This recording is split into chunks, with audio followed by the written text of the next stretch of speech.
Hello, good morning mga kabisol. It's already 6:15. Samahan niyo na ako na magbawas ng glucose sa katawan. What are you waiting for? Let's go. Dito naman tayo mga kabisol dadaan. Para kakaiba naman, para itutur ko kayo dito sa akin.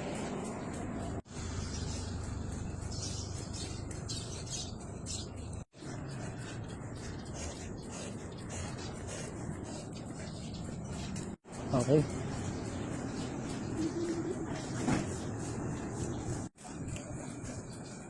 Ito yung pinakamagandang morning habit, lalo-lalo na pag nagpapagawa ka ng sugar.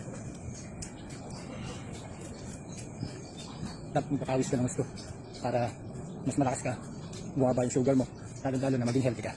Alright? Pataas na to.